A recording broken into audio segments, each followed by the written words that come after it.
এই হলো কৈলাস পর্বত, যেখানে মা দুর্গা ও তার ছেলেমেয়ে নিয়ে সুখে শান্তিতে বাস করে।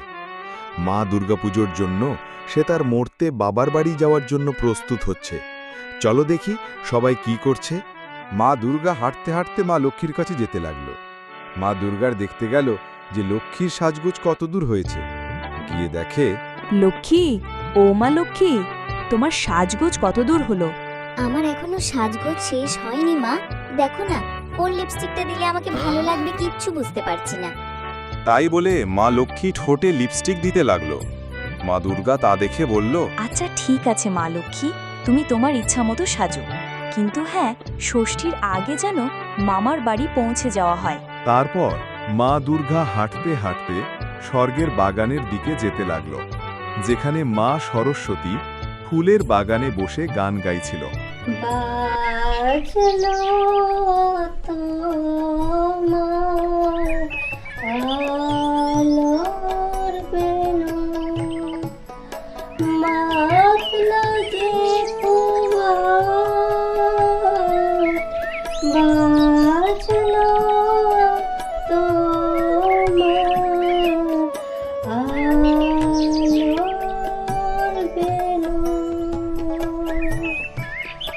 বাহ, মা সরস্বতী, খুব সুন্দর গান হয়েছে। তা তুমি কি প্রস্তুত আমার সাথে মহালয়ায় মামার বাড়ি যাওয়ার জন্য? আমাকে ক্ষমা করে দিও মা, আমি তোমার সাথে মহালয়ায় মামা বাড়ি যেতে পারবো না। আমার সারেগামাপা শুয়ে স্পেশাল বিচারক হিসেবে যেতে হবে, তার জন্য একটু রিহার্সাল করছিলাম। আর হ্যাঁ মা, যাওয়ার সময় গণেশকে বলে যেও যেন আমাকে ডিস্টার্ব না করে। তারপর মা দুর্গা গণেশকে খোঁজার জন্য খাদ্যশালায় গেল, আর গিয়ে দেখে গণেশ বসে বসে লাড্ডু আর মিষ্টি খাচ্ছে। গণেশ বলল, এখন আমি মহালয়ায় যাব না। মামার বাড়ি এখন কেউ ভালো মন্দ খেতে দেবে না। আমি ষষ্ঠীতে যাব। সেই দিন কত রকমের খাবার, লুচি, সুজি, মিষ্টি, রসগোল্লা, আরো কত কি। এখন গেলে কিছু দেবে না, তাই আমি পরে যাব। ঠিক আছে, তুমি তাহলে সরস্বতী আর লক্ষ্মীর সাথে চলে যাবে। যাই দেখি তোমার দাদা যায় কিনা। তারপর মা দুর্গার কার্তিকে যখন ডাকতে যায়, কার্তিক তখন তীর ধনুক দিয়ে নিশানা করছিল।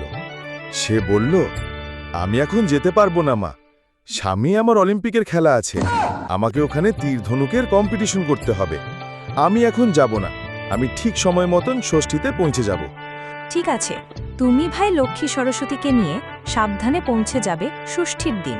তারপর মা দুর্গা হাঁটতে হাঁটতে কৈলাস পর্বতের দিকে ফিরে যেতে লাগলো। তখন কৈলাস পর্বতে গিয়ে দেখে যে মহাদেব ধ্যানে মগ্ন আছে।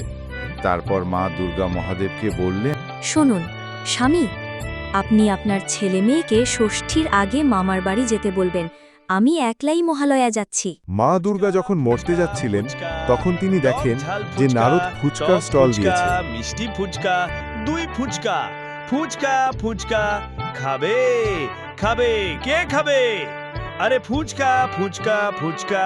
তা নারদ মশাই জল ফুচকা 10 টাকার কটা করে ফুচকা দিচ্ছেন? আজ্ঞে মা, 10 টাকায় জল ফুচকা 5টা করে দিচ্ছি। বুঝতেই পারছেন দিন দিন যা জিনিসের দাম বাড়ছে।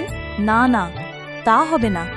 আপনি আমাকে 10 টাকার 10টা ফুচকাই দিতে হবে, আর টক জলে যেন ঝাল মশলা বেশি হয়। আচ্ছা ঠিক আছে, তাই হবে।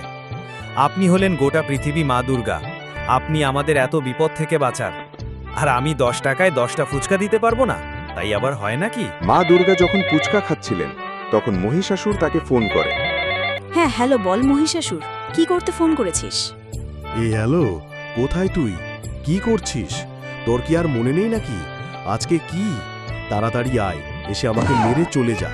আর ভালো লাগে না, প্রতি বছর তুই আমাকে দৌড় করিয়ে মারিস। আরে, আমি আসার সময় দেখি নারদ মশাই ফুচকা বেচছেন, তাই 10 টাকার 10টা টক ফুচকা কিনলাম, তাই খাচ্ছি।